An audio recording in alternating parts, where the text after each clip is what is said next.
name is Sagar Soni from Pradhan Institute of Technology and Science Seeker. Today we learn how to operate CPU. CPU काम कैसे करता है और मैं जहाँ खड़ा हूँ ये है government senior secondary school Rajouri और ये 11th क्लास के बच्चे हैं। इनसे आप डिस्कस करूँगा कि CPU आगे में वर्क कैसे करता है। ठीक है, तो आइए जानते हैं। CPU बहुत अहम हिस्सा है हमारे कंप्यूटर के अंदर, इसके बिना वो नहीं चल सकता।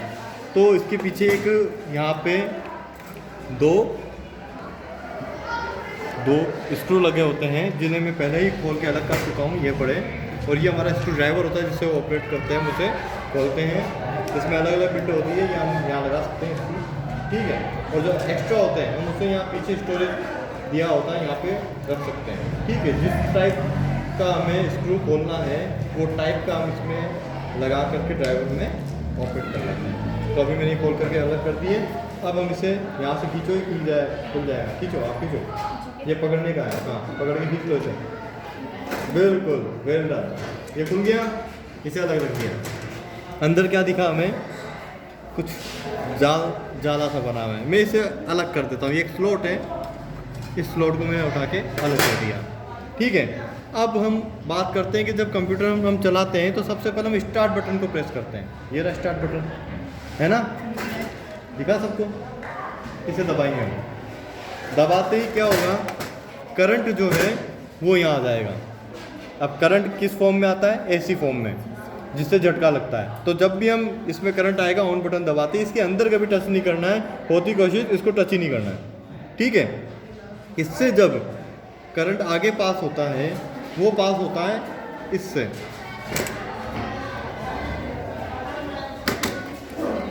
इस प्लग से, ठीक है। ये जो प्लग है ये एसी को डीसी में कन्वर्ट करके इस सर्किट में फ्लो करता है। अब ये कर क्या रहा है, ये पीआई देखो, P1 स्लॉट दे रखा है इसके ऊपर। इसका यही वर्क है कि एसएमपीएस से लेना और मदरबोर्ड पे करंट को ट्रांसफ़र करना।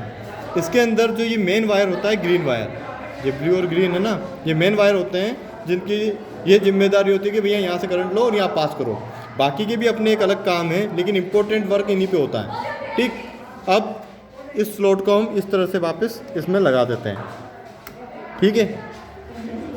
अभी तुम खुद भी लगा करके चेक करना है एक बार कि कैसे हो रहा है काम। अभी तो मैं बता रहा हूँ, आपको दिख रहा है, वहाँ से नज़र आ रहा है। थोड़ा आगे आ जाओ, इस साइड हो जाओ, ठीक है। यहाँ से करंट यहाँ पास हो गया, आगे गया, फैन घूमेगा, ठीक है। फैन क्यों घूमता है, क्योंकि इसको कूलिंग देनी होती है। हम फैन इसलिए लेते हैं कि ठंडक मिले। तो हीट जो गर्मी पैदा होती है इसमें, उसको कम करने के लिए ये पंखा चलाया जाता है, ठीक है।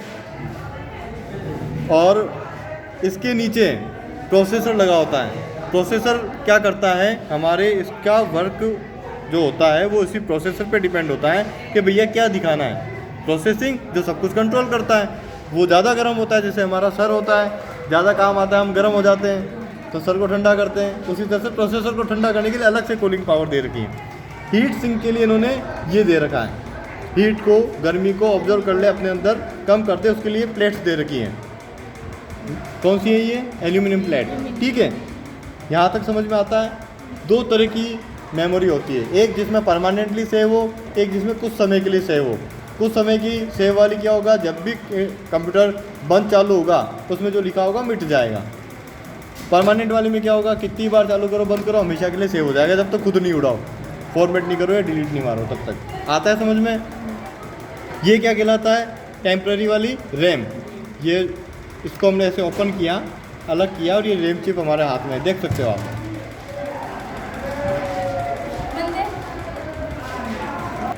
छोटी छोटी आईसीज लगी है इसमें, चिप्स लगी हैं, और ये चिप लग करके इसका एक सर्किट बनाया है। इसका काम क्या है, ये हमारी रैंडम एक्सेस मेमोरी है। हमारा जो प्रोसेसर है उसको सपोर्ट करती है काम करने के लिए कुछ समय के लिए। और जब ये सही से फिट नहीं हो रहा हो तो इसको इस तरह से चेक करना पड़ता है हमें कि जब हम यहाँ पे प्रेस करें तो ऑटोमेटिक इसका जो ये वाइट वाला पार्ट है ऊपर आ जाना चाहिए। जैसे कि ये आ गया, ये यहाँ पे लॉक हो गया। अभी ये खुला हुआ है, अभी ये लूज है। जैसे ही मैं इसको यहाँ पे दबाऊंगा और ये आ गया, ये टाइट हो गया। इसी तरह से इधर भी टाइट हो जाएगा वो, ये लो, अब ये टाइट हो गया तो अब ये आएगा नहीं बाहर, ठीक। इसमें कितने तरह के सॉकेट होते हैं वो हम देख लेते हैं इधर। ये होता है कीबोर्ड माउस के लिए, ये दो, ठीक है, दिख रहा है तुम्हें कीबोर्ड माउस। ये जो है ये हमारे VG है, मतलब सॉरी VG नहीं, हम जब इसको कनेक्ट करते हैं किसी प्रोजेक्टर से या प्रिंटर से, स्कैनर से कनेक्ट करते हैं तब ये काम आते हैं, पैरेलल डिस्क वाली और ये वाला, ठीक है। पोर्ट है ये अलग अलग, ये VGA पोर्ट है। VGA पोर्ट जब हम हमारे डिस्प्ले कराते हैं मॉनिटर के ऊपर, मॉनिटर से कनेक्ट करते हैं CPU को, तो VGA केबल से कनेक्ट करते हैं। लैब के अंदर तुम्हें बताया जाएगा, यहाँ पे अभी पोर्ट देख लो। ये USB पोर्ट है। USB पोर्ट का मतलब जिसके अंदर हम क्या कनेक्ट करते हैं, USB पिन। अब USB हमारा मोबाइल का भी हो सकता है, कुछ और भी हो सकता है। ये क्या है, RJ45 कनेक्टर। RJ45 मतलब ये वाला, ये कनेक्टर इससे कनेक्ट होता है, ठीक है, ऐसे। और ये टाइट हो गया, ये यहाँ पे इसको ऐसे रिमूव किया और बाहर आ गया, ये लॉक है इसका, इससे हमारा इंटरनेट चलता है, ठीक है। ये क्या है, ऑडियो जैक, माइक्रोफोन हो, ऑडियो हो, वो इससे ऑपरेट होते हैं। ये पावर प्लग का है ही, ये पावर प्लग की केबल है, ये 3 पॉइंट इसमें, 3 पॉइंट इसमें देख करके इस तरह से कनेक्ट कर देते हैं हम, ठीक है। और ये निकाल दिया, ये मेन प्लग में जाता है हमारे, जहाँ से AC करंट आ रहा है, ठीक है। अब ये देखो, ये LED लाइट्स हैं, ऑन होने पे ये ऑन हो जाती हैं। ये जो चीज़ है, ये है हार्ड डिस्क आपकी। ये क्या चीज़ है, हार्ड डिस्क। अभी अगर मैं यहाँ से इसे ओपन करूँ तो पूरी बाहर आ जाएगी। ये जो है ये एक डेटा केबल, डेटा केबल का मतलब जिससे डेटा जाता है आता है, ठीक है, आदान प्रदान, डेटा का आदान प्रदान इसके थ्रू होता है, डेटा केबल के थ्रू। और ये परमानेंटली सेव कराने के काम आती है हमारे डेटा को। ये 560 GB में चलती है, गीगाबाइट में इसका कैपेसिटी होती है। GB जैसे हमारे हर चीज़ को नापने का एक इकाई होती है ना, इसके अंदर नापने का क्या होता है, बाइट। कितने बाइट की है भाई, बाइट होता है। और एक बाइट में 8 बिट होते हैं। कितने होते हैं, 8। 1 किलो में कितने होते हैं, 12।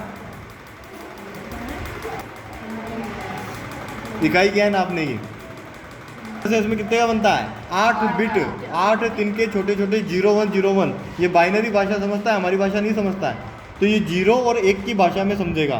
तो 8 बार 0, 8 बार 1 को या उनका कॉम्बिनेशन हो तो वो 1 बाइट बना देगा और एक बताएगा कि ये सूचना मिली मुझे। इस तरह से 1 बाइट की जगह इसमें GB होता है 1024, ठीक है, 1024 ये चलता है। मतलब बिट, बाइट,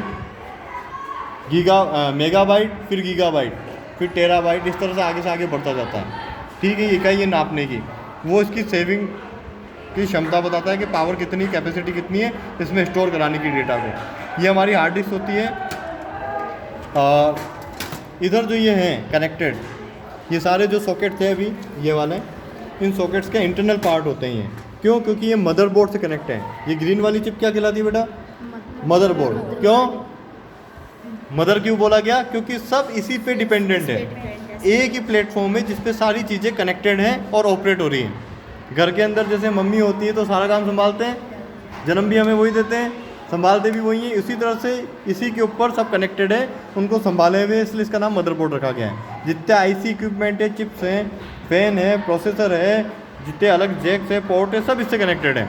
हार्ड डिस्क है, रैम है, मेमोरी है, SMPS है, सब इससे कनेक्टेड है ना। तो ये जो कनेक्शन कौन ऑपरेट करता है, ये ऑपरेट करता है।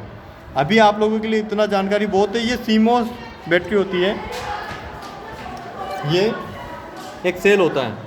इस सेल जैसे हमारे घड़ी में सेल होता है, उस तरह से एक सेल है जो टाइम को और डे को बताने का काम करता है करेक्टली CPU के अंदर। अगर टाइम डेट सही नहीं आएगा तो इंटरनेट जब चलाओगे तो चलेगा नहीं, दिक्कत देगा कि भैया टाइम सेट करो। और अगर आप घड़ी भी देखोगे तो आगे पीछे जाएगा टाइम, तो आपको क्या करना है, ये बैटरी चेंज करनी है, ठीक है। मुश्किल से 5-10 रुपये की आती हो गया ये सेल और हो जाता है, लगा दिया 2 साल चलता है। कुछ आपकी तरफ से क्वेश्चन हो तो बताइएगा। ये चीज़ मेरी तरफ से हो गया है।